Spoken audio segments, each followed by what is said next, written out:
नमस्ते दोस्तों, स्वागत है आपका आज की दिल छू लेने वाली कहानी में। मैं हूं आपका दोस्त और story teller RV.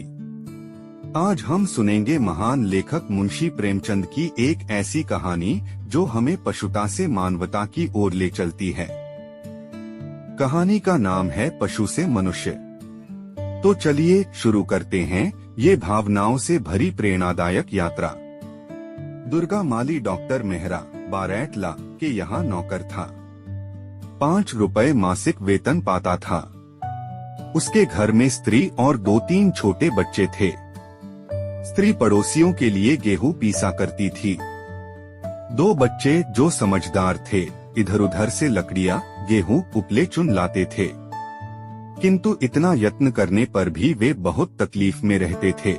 Durga doctor साहब की नजर बचाकर बगीचे से फूल चुन लेता और बाजार में पुजारियों के हाथ बेच दिया करता था। कभी कभी फलों पर भी हाथ साफ किया करता। यही उसकी ऊपरी आमदनी थी। इससे नून तेल आदि का काम चल जाता था।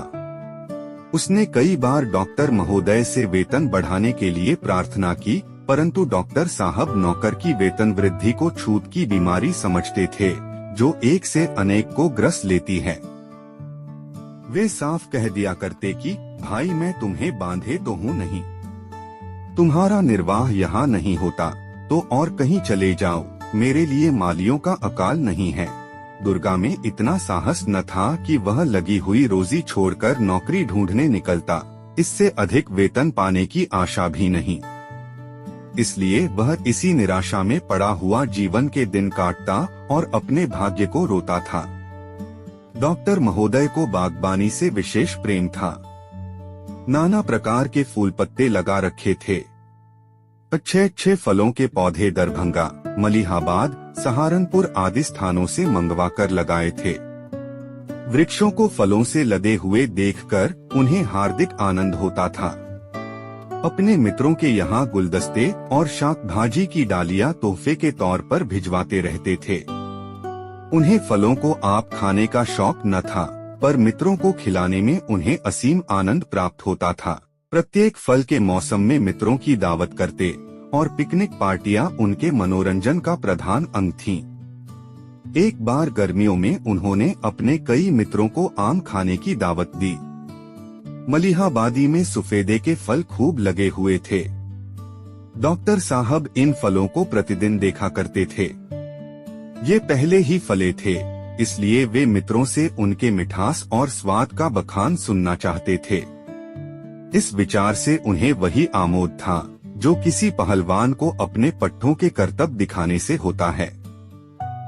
इतने बड़े सुंदर और सुकोमल सफेदे स्वयं उनकी निगाह से न गुजरे थे। इन फलों के स्वाद का उन्हें इतना विश्वास था कि वे एक फल चखकर उनकी परीक्षा करना आवश्यक न समझते थे, प्रधानतः इसलिए कि एक फल की कमी एक मित्र को रसास्वादन से वंचित कर देगी। संध्या का समय था, चैत का महीना। मित्रगण आकर बगीचे के हौज के किनारे कुर्सियों पर बैठे थे। बर्फ और दूध का प्रबंध पहले ही से कर लिया गया था, पर अभी तक फल न तोड़े गए थे। डॉक्टर साहब पहले फलों को पेड़ में लगे हुए दिखलाकर तब उन्हें तोड़ना चाहते थे, जिसमें किसी को यह संदेह न हो कि फल इनके बाग के नहीं हैं। जब सब सज्जन जमा हो गए तब उन्होंने कहा, आप लोगों को कष्ट होगा, पर जरा चलकर फलों को पेड़ में लटके हुए देखिए। बड़ा ही मनोहर दृश्य है। गुलाब में भी ऐसी लोचन प्रिय लाली न होगी। रंग से स्वाद टपक पड़ता है। मैंने इसकी कलम खास मलिहाबाद से मंगवाई थी और उसका विशेष रीति से पालन किया है। मित्रगण उठे। डॉक्टर साहब आगे आगे चले। रविशों के दोनों ओर गुलाब की क्यारियां थीं। उनकी छटा दिखाते हुए वे अंत में सफेदे के पेड़ के सामने आ गए। मगर आश्चर्य, वहाँ एक फल भी न था। डॉक्टर साहब ने समझा शायद वह यह पेड़ नहीं है। 2 पग और आगे चले, दूसरा पेड़ मिल गया और आगे बढ़े, तीसरा पेड़ मिला। फिर पीछे लौटे और एक विस्मित दशा में सफेदे के वृक्ष के नीचे आकर रुक गए। इसमें संदेह नहीं कि वृक्ष यही है, पर फल क्या हुए? 20-25 आम थे, एक का भी पता नहीं। मित्रों की ओर अपराधपूर्ण नेत्रों से देखकर बोले, आश्चर्य है कि इस पेड़ में एक भी फल नहीं है। आज सुबह मैंने देखा था, पेड़ फलों से लदा हुआ था। यह देखिए, फलों का डंठल है। यह अवश्य माली की शरारत है। मैं आज उसकी हड्डियां तोड़ दूंगा। उस पाजी ने मुझे कितना धोखा दिया। मैं बहुत लज्जित हूँ कि आप लोगों को व्यर्थ कष्ट हुआ। मैं सत्य कहता हूँ, इस समय मुझे जितना दुहक है उसे प्रकट नहीं कर सकता। ऐसे रंगीले, कोमल, कमनीय फल मैंने अपने जीवन में कभी न देखे थे। उनके यूं लुप्त हो जाने से मेरे हृदय के टुकड़े हुए जाते हैं। यह कहकर वे नैराश्य वेदना से कुर्सी पर बैठ गए। मित्रों ने सांत्वना देते हुए कहा, नौकरों का सब जगह यही हाल है। यह जाति ही पाजी होती है। आप हम लोगों के कष्ट का खेद न करें। यह सफेदे न सही, दूसरे फल सही। एक सज्जन ने कहा, साहब, मुझे तो सब आम एक ही से मालूम होते हैं। सफेदे, मोहनभोग, लंगड़े, बम्बई, फजली, दशहरी, इनमें कोई भेद ही नहीं मालूम होता। न जाने आप लोगों को कैसे उनके स्वाद में फर्क मालूम होता है। दूसरे सज्जन ने बोले, यहाँ भी वही हाल है। इस समय जो फल मिले वही मंगवाइए। जो गए उनका अफसोस क्या? डॉक्टर साहब ने व्यथित भाव से कहा, आमों की क्या कमी है, सारा बाग भरा पड़ा है। खूब शौक से खाइए और बांध कर घर ले जाइए। वे हैं और किस लिए, पर वह रस और स्वाद कहाँ? आपको विश्वास न होगा, उन सफेदों पर ऐसा निखार था कि सेब मालूम होते थे। सेब भी देखने में ही सुंदर होता है, उसमें वह रुचिवर्धक लालित्य, वह सुधामय मृदुता कहाँ। इस माली ने आज वह अनर्थ किया है कि जी चाहता है नमकहराम को गोली मार दूं। इस वक्त सामने आ जाए तो अधमुआ कर दूं। माली बाजार गया हुआ था। दो साहब ने साइस से कुछ आम तुड़वाए। मित्रों ने आम खाए, दूध पिया और डॉक्टर साहब को धन्यवाद देकर अपने अपने घर की राह ली। लेकिन मिस्टर मेहरा वहां हौज के किनारे हाथ में हंटर लिए माली की बाट जोहते रहे। आकृति से जान पड़ता था मानो साक्षात क्रोध मूर्तिमान हो गया था। कुछ रात गए दुर्गा बाजार से लौटा। वह चौकन्नी आंखों से इधर उधर देख रहा था। जो ही उसने डॉक्टर साहब को हौज के किनारे हाथ में हंटर लिए बैठे देखा, उसके होश उड़ गए। समझ गया कि चोरी पकड़ ली गई। इसी भय से उसने बाजार में खूब देर की थी। उसने समझा था डॉक्टर साहब कहीं सैर करने गए होंगे। मैं चुपके कटहल के नीचे अपनी झोंपड़ी में जा बैठूंगा। सवेरे कुछ पूछताछ भी हुई तो मुझे सफाई देने का अवसर मिल जाएगा।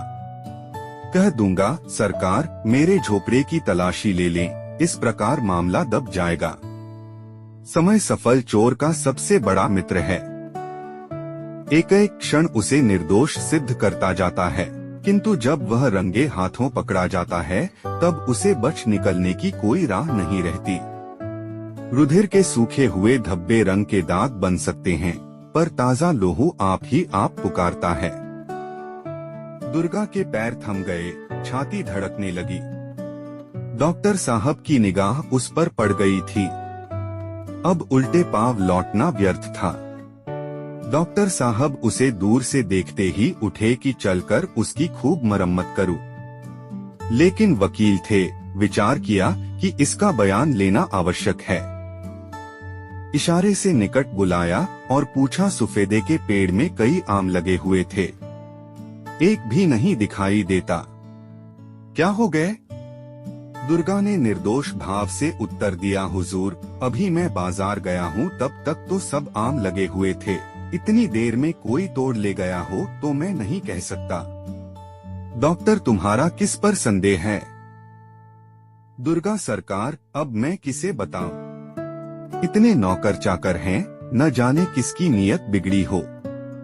डॉक्टर, मेरा संदेह तुम्हारे ऊपर है। अगर तोड़ कर रखे हो तो ला कर दे दो या साफ साफ कह दो कि मैंने तोड़े हैं। नहीं तो मैं बुरी तरह पेश आऊंगा। चोर केवल दंड से ही नहीं बचना चाहता, वह अपमान से भी बचना चाहता है। वह दंड से उतना नहीं डरता जितना अपमान से। जब उसे सजा से बचने की कोई आशा नहीं रहती, उस समय भी वह अपने अपराध को स्वीकार नहीं करता। वह अपराधी बनकर छूट जाने से निर्दोष बनकर दंड भोगना बेहतर समझता है। दुर्गा इस समय अपराध स्वीकार करके सजा से बच सकता था, पर उसने कहा, हुजूर मालिक हैं, जो चाहे करें, पर मैंने आम नहीं तोड़े। सरकार ही बताएं, इतने दिन मुझे आपकी ताबेदारी करते हो गए, मैंने एक पत्ती भी छुई है। डॉक्टर तुम कसम खा सकते हो? दुर्गा गंगा की कसम जो मैंने आमों को हाथ से छुआ भी हो। डॉक्टर मुझे इस कसम पर विश्वास नहीं है। तुम पहले लोटे में पानी लाओ, उसमें तुलसी की पत्तियां डालो, तब कसम खाकर कहो कि अगर मैंने तोड़े हों तो मेरा लड़का मेरे काम न आए, तब मुझे विश्वास आवेगा। दुर्गा हुजरू सांच को आँच क्या, जो कसम कहिए खाऊंगा। जब मैंने काम ही नहीं किया तो मुझ पर कसम क्या पड़ेगी। डॉक्टर अच्छा बातें न बनाओ, जाकर पानी लाओ। डॉक्टर महोदय मानवचरित्र के ज्ञाता थे, सदैव अपराधियों से व्यवहार रहता था। यद्यपि दुर्गा जबान से हेकड़ी की बातें कर रहा था, पर उसके हृदय में भय समाया हुआ था। वह अपने झोपड़े में आया, लेकिन लोटे में पानी लेकर जाने की हिम्मत न हुई। उसके हाथ थरथराने लगे। ऐसी घटनाएं याद आ गईं जिनमें झूठी गंगा उठाने वाले पर दैवी कोप का प्रहार हुआ था। ईश्वर के सर्वज्ञ होने का ऐसा मर्मस्पर्शी विश्वास उसे कभी नहीं हुआ था। उसने निश्चय किया, मैं झूठी गंगा न उठाऊंगा, यही न होगा, निकाल दिया जाऊंगा। नौकरी फिर कहीं न कहीं मिल जाएगी, और नौकरी भी न मिले तो मजूरी तो कहीं नहीं गई है। कुदाल भी चलाऊंगा तो सांझ तक आध सेर आटे का ठिकाना हो जाएगा। वह धीरे धीरे खाली हाथ डॉक्टर साहब के सामने आकर खड़ा हो गया। डॉक्टर साहब ने कड़े स्वर से पूछा, पानी लाया? दुर्गा हुजूर मैं गंगा न उठाऊंगा। डॉक्टर तो तुम्हारा आम तोड़ना साबित है। दुर्गा अब सरकार जो चाहे समझें। मान लीजिए मैंने ही आम तोड़े तो आपका गुलाम ही तो हूँ। रात दिन ताबेदारी करता हूँ, बाल बच्चे आमों के लिए रोवे तो कहाँ जाऊं। अब की जान बख्शी जाए, फिर ऐसा कसूर न होगा। डॉक्टर महोदय इतने उदार न थे। उन्होंने यही बड़ा उपकार किया कि दुर्गा को पुलिस के हवाले न किया और हंटर ही लगाए। उसकी इस धार्मिक श्रद्धा ने उन्हें कुछ नर्म कर दिया था, मगर ऐसे दुर्बल हृदय को अपने यहाँ रखना असंभव था। उन्होंने उसी क्षण दुर्गा को जवाब दे दिया और उसकी आधे महीने की बाकी मजूरी जब्त कर ली। कई मास के पश्चात एक दिन डॉक्टर मेहरा बाबू प्रेमशंकर के बाग की सैर करने गए। वहाँ से कुछ अच्छी अच्छी कलमें लाना चाहते थे। प्रेमशंकर को भी बागबानी से प्रेम था और दोनों मनुष्यों में यही समानता थी, अन्य सभी विषयों में एक दूसरे से भिन्न थे। प्रेमशंकर बड़े संतोषी, सरल, सहृदय मनुष्य थे। वे कई साल अमेरिका रह चुके थे। वहाँ उन्होंने कृषि विज्ञान का खूब अध्ययन किया था और यहाँ आकर इस वृत्ति को अपनी जीविका का आधार बना लिया था। मानवचरित्र और वर्तमान सामाजिक संगठन के विषय में उनके विचार विचित्र थे।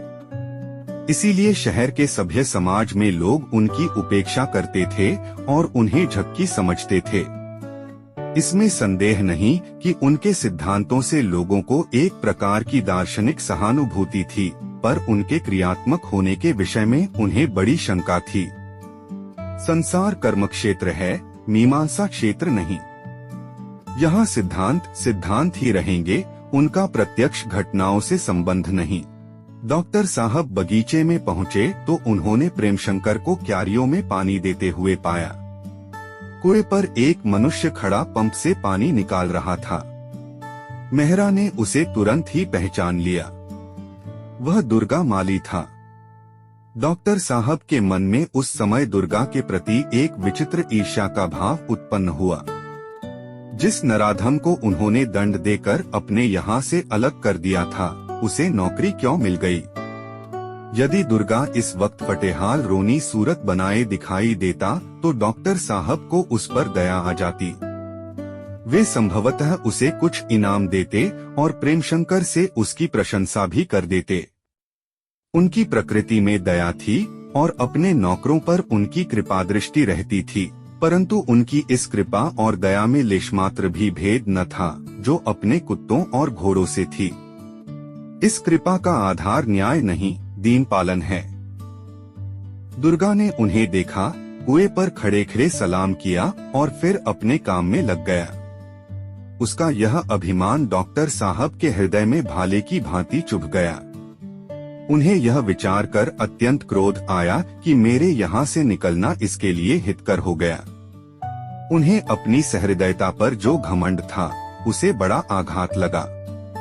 प्रेमशंकर ज्यों ही उनसे हाथ मिलाकर उन्हें क्यारियों की सैर कराने लगे, त्यों ही डॉक्टर साहब ने उनसे पूछा, यह आदमी आपके यहाँ कितने दिनों से है। प्रेमशंकर, यही 6 या 7 महीने होंगे। डॉक्टर, कुछ नोच खसोट तो नहीं करता। यह मेरे यहाँ माली था। इसके हथलकेपन से तंग आकर मैंने इसे निकाल दिया था। कभी फूल तोड़कर बेच आता, कभी पौधे उखाड़ ले जाता, और फलों का कहना ही क्या, वे इसके मारे बचते ही न थे। एक बार मैंने मित्रों की दावत की थी। मलिहाबादी सुफेदे में खूब फल लगे हुए थे। जब सब आकर बैठ गए और मैं उन्हें फल दिखाने के लिए ले गया तो सारे फल गायब। कुछ न पूछिए उस घड़ी कितनी भद्द हुई। मैंने उसी क्षण इन महाशय को दुत्कार बताई। बड़ा ही दगाबाज आदमी है और ऐसा चतुर है कि इसको पकड़ना मुश्किल है। कोई वकीलों ही जैसा काया आदमी हो तो इसे पकड़ सकता है। ऐसी सफाई और ढिठाई से ढुलकता है कि इसका मुंह देखते रह जाइए। आपको भी तो कभी चरका नहीं दिया। प्रेमशंकर जी, नहीं, कभी नहीं। मुझे इसने शिकायत का कोई अवसर नहीं दिया। यहाँ तो खूब मेहनत करता है, यहाँ तक कि दोपहर की छुट्टी में भी आराम नहीं करता। मुझे तो इस पर इतना भरोसा हो गया कि सारा बगीचा इस पर छोड़ रखा है। दिन भर में जो कुछ आमदनी होती है वह शाम को मुझे दे देता है और कभी एक पाई का भी अंतर नहीं पड़ता। डॉक्टर, यही तो इसका कौशल है कि आपको उल्टे छुरे मुड़े और आपको खबर भी नहीं। आप इसे वेतन क्या देते हैं? प्रेमशंकर, यहाँ किसी को वेतन नहीं दिया जाता। सब लोग लाभ में बराबर के साझेदार हैं। महीने भर में आवश्यक व्यय के पश्चात जो कुछ बचता है उनमें से 10 रुपये प्रति सैकड़ा धर्म खाते में डाल दिया जाता है। शेष रुपए समान भागों में बांट दिए जाते हैं। पिछले महीने में 140 रु की आमदनी हुई थी। मुझे मिलाकर यहाँ 7 आदमी हैं। 20 रु हिस्से पड़े। अब की नारंगियां खूब हुई हैं। मटर की फलियों, गन्ने, गोभी आदि से अच्छी आमदनी हो रही है। 40 रु से कम न पड़ेंगे। डॉक्टर मेहरा ने आश्चर्य से पूछा, इतने में आपका काम चल जाता है? प्रेमशंकर, जी हाँ, बड़ी सुगमता से। मैं इन्हीं आदमियों के से कपड़े पहनता हूँ, इन्हीं का सा खाना खाता हूँ और मुझे कोई दूसरा व्यसन नहीं है। यहाँ 20 रु मासिक उन औषधियों का खर्च है जो गरीबों को दी जाती हैं। ये रुपए संयुक्त आय से अलग कर लिए जाते हैं, किसी को कोई आपत्ति नहीं होती। यह साइकिल जो आप देखते हैं संयुक्त आय से ही ली गई है। जिसे जरूरत होती है इस पर सवार होता है। मुझे ये सब अधिक कार्यकुशल समझते हैं और मुझ पर पूरा विश्वास रखते हैं। बस मैं इनका मुखिया हूँ। जो कुछ सलाह देता हूँ उसे सब मानते हैं। कोई भी यह नहीं समझता कि मैं किसी का नौकर हूँ। सबके सब अपने को साझेदार समझते हैं और जी तोड़कर मेहनत करते हैं। जहाँ कोई मालिक होता है और दूसरा उनका नौकर तो उन दोनों में तुरंत द्वेष पैदा हो जाता है। मालिक चाहता है कि इससे जितना काम लेते बने लेना चाहिए। नौकर चाहता है कि मैं कम से कम काम करूं, उसमें स्नेह या सहानुभूति का नाम तक नहीं होता। दोनों यथार्थ में एक दूसरे के शत्रु होते हैं। इस प्रतिद्वंद्विता का दुष्परिणाम हम और आप देख ही रहे हैं। मोटे और पतले आदमियों के पृथक पृथक दल बन गए हैं और उनमें घोर संग्राम हो रहा है। कलचहनों से ज्ञात होता है कि यह प्रतिद्वंद्विता अब कुछ ही दिनों की मेहमान है। इसकी जगह अब सहकारिता का आगमन होने वाला है। मैंने अन्य देशों में इस घातक संग्राम के दृश्य देखे हैं और मुझे घृणा हो गई है। सहकारिता ही हमें इस संकट से मुक्त कर सकती है। डॉक्टर, तो यह कहिए कि आप सोशलिस्ट हैं। प्रेमशंकर जी, नहीं, मैं सोशलिस्ट या डेमोक्रेट कुछ नहीं हूँ। मैं केवल न्याय और धर्म का दीन सेवक हूँ। मैं निःस्वार्थ सेवा को विद्या से श्रेष्ठ समझता हूँ। मैं अपनी आत्मिक और मानसिक शक्तियों को, बुद्धि सामर्थ्य को धन और वैभव का गुलाम नहीं बनाना चाहता। मुझे वर्तमान शिक्षा और सभ्यता पर विश्वास नहीं। विद्या का धर्म है आत्मिक उन्नति का फल, उदारता, त्याग, सदिच्छा, सहानुभूति, न्यायप्रियता और दयाशीलता। जो शिक्षा हमें निर्बलों को सताने के लिए तैयार करे, जो हमंत धरती और धन का गुलाम बनाए, जो हमें भोगविलास में डुबाए, जो हमें दूसरों का रक्त पीकर मोटा होने का इच्छुक बनाए, वह शिक्षा नहीं है। अगर मूर्ख लोभ और मोह के पंजे में फंस जाए तो वे क्षमय हैं, परंतु विद्या और सभ्यता के उपासकों की स्वार्थांधता अत्यंत लज्जाजनक है। हमने विद्या और बुद्धिबल की विभूति के शिखर पर चढ़ने का मार्ग बना लिया। वास्तव में वह सेवा और प्रेम का साधन था। कितनी विचित्र दशा है कि जो जितना ही बड़ा विद्वान है, वह उतना ही बड़ा स्वार्थ सेवी है। बस हमारी सारी विद्या और बुद्धि, हमारा सारा उत्साह और अनुराग धनलिप्सा में ग्रसित है। हमारे प्रोफेसर साहब 1000 से कम वेतन पाएं तो उनका मुंह ही नहीं सीधा होता। हमारे दीवान और माल के अधिकारी लोग 2000 मासिक पाने पर भी अपने भाग्य को रोया करते हैं। हमारे डॉक्टर साहब चाहते हैं कि मरीज मरे या जिए, मेरी फीस में बाधा न पड़े, और हमारे वकील साहब क्षमा कीजिएगा ईश्वर से मनाया करते हैं कि ईर्ष्या और द्वेष का प्रकोप हो और सोने की दीवार खड़ी कर लूं। समय धन है, इसी वाक्य को हम ईश्वर वाक्य समझ रहे हैं। इन महान पुरुषों में से प्रत्येक व्यक्ति सैकड़ों नहीं हजारों लाखों की जीविका हड़प जाते हैं, और फिर भी उनका जाति का भक्त बनने का दावा है।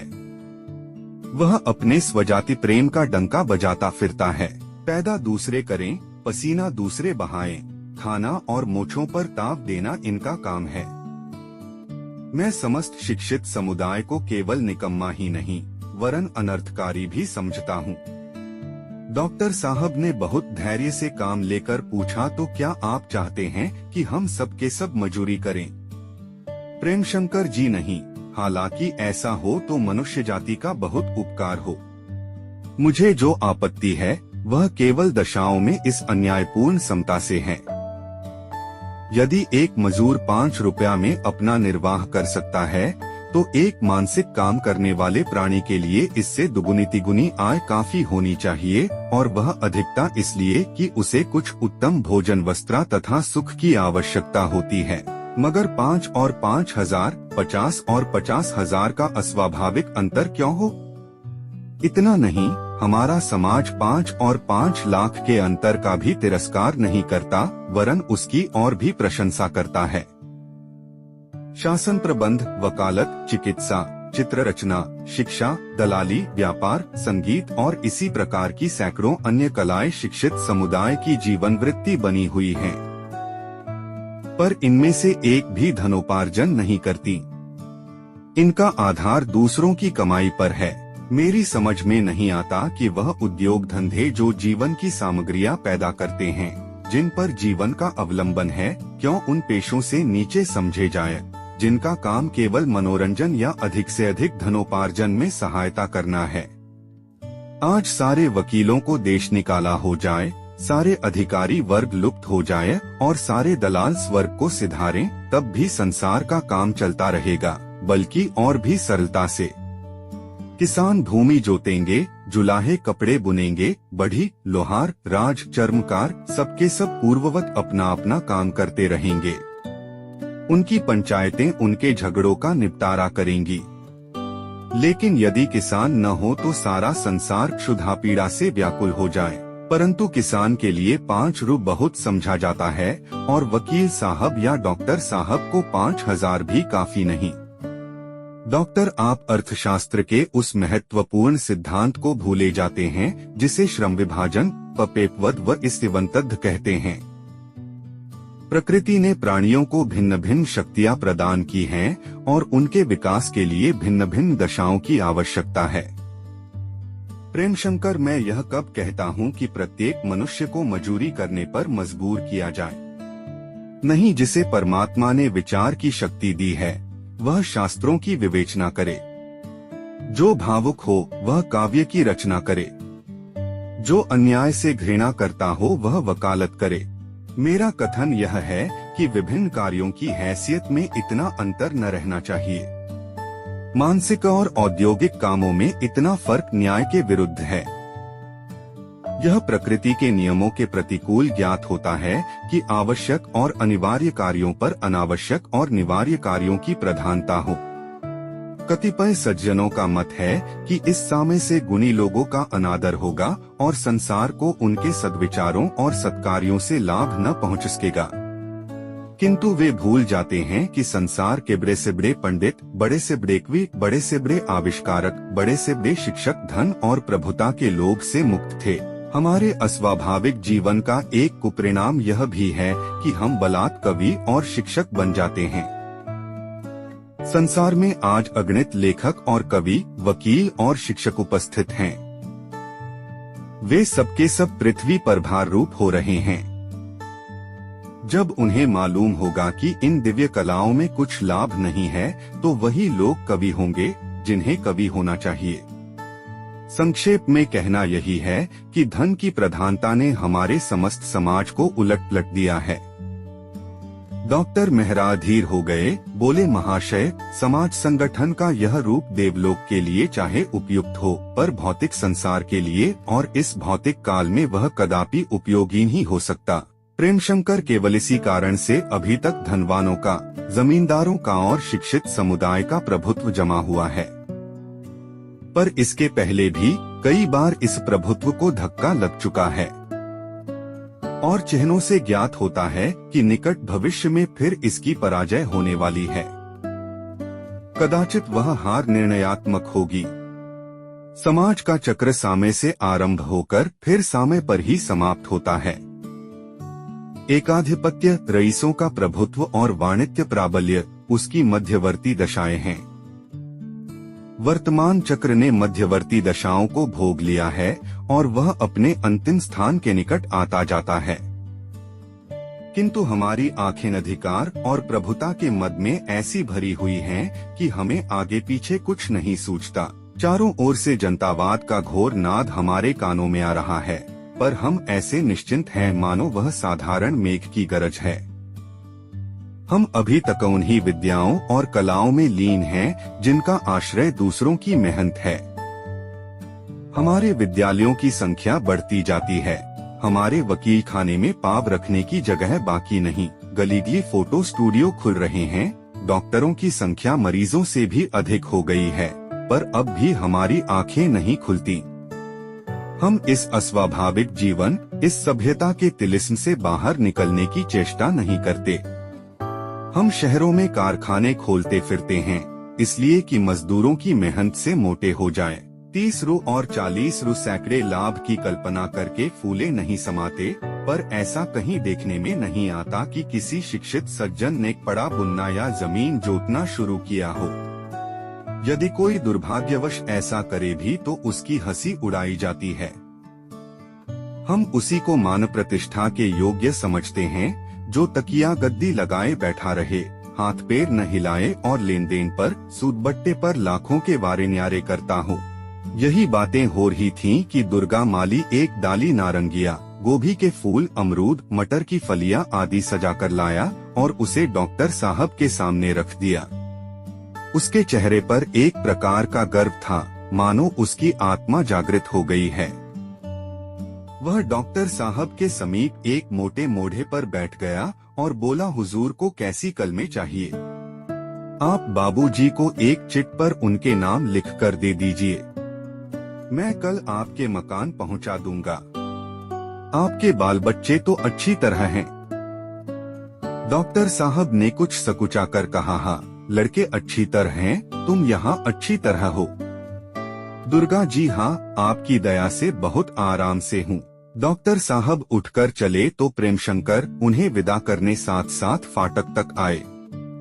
डॉक्टर साहब मोटर पर बैठे तो मुस्कुरा कर प्रेमशंकर से बोले, मैं आपके सिद्धांतों का कायल नहीं हुआ, पर इसमें संदेह नहीं कि आपने एक पशु को मनुष्य बना दिया।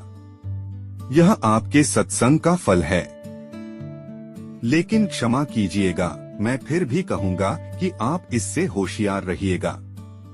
यूजेनिक्स सुप्रजन शास्त्र अभी तक किसी ऐसे प्रयोग का आविष्कार नहीं कर सका है जो जन्म के संस्कारों को मिटा दे। तो दोस्तों, यह थी आज की पूरी कहानी।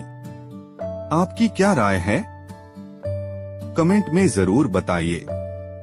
अगर आपको कहानी पसंद आई हो तो इसे लाइक करें, शेयर करें और हमारे चैनल को सब्सक्राइब करना न भूलें। बेल आइकन दबाएं ताकि आपको हमारे नए वीडियो की नोटिफिकेशंस सबसे पहले मिले। मिलते हैं अगले वीडियो में, तब तक के लिए जय हिंद, धन्यवाद।